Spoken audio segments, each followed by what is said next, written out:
ചെറുതാക്കി ഒന്ന് കട്ടിയെടുത്തിട്ട് 3-4 പ്രാവശ്യം ഒന്ന് കഴുകിയെടുക്കാം. അപ്പോൾ നമ്മുടെ മത്തനൊക്കെ ഇവിടെ കഴുകി ഒരു ബൗളിലേക്ക് ഇട്ട് കൊടുത്തിട്ടുണ്ട്. നമുക്ക് നമ്മുടെ ശർക്കര ഒന്ന് ഉരുക്കിയെടുക്കാം.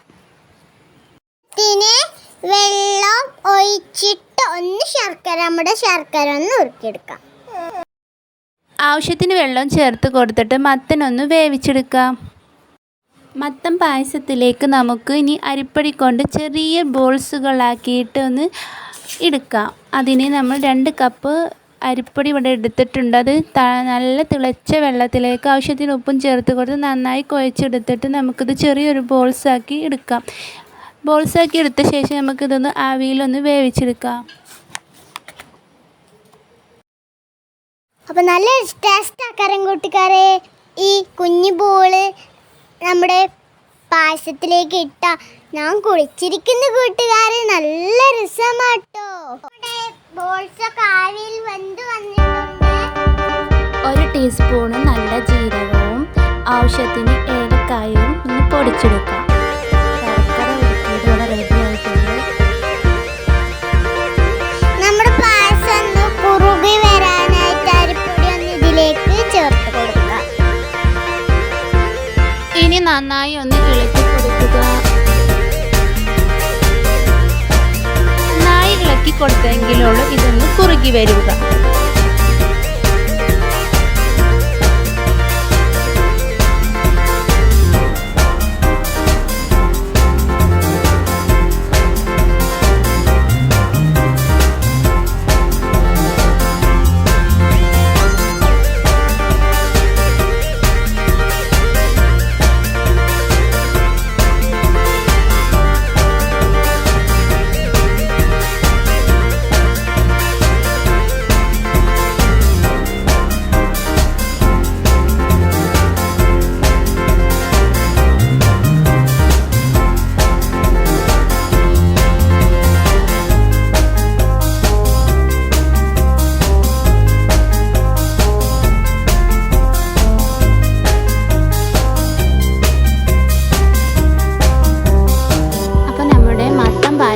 റെഡിയായി വന്നിട്ടുണ്ട്. ഇനി ഇതിലേക്ക് നമുക്ക് നല്ല ജീരകവും ഏലക്കായും പൊടിച്ചത് ഇതിലേക്കൊന്ന് ചേർത്ത് കൊടുക്കുക. നന്നായി ഒന്ന് ഇളക്കി കൊടുക്കുക.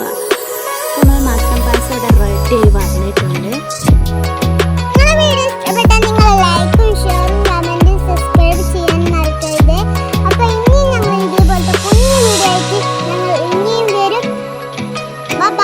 പിന്നെ കാണാം. ബൈ.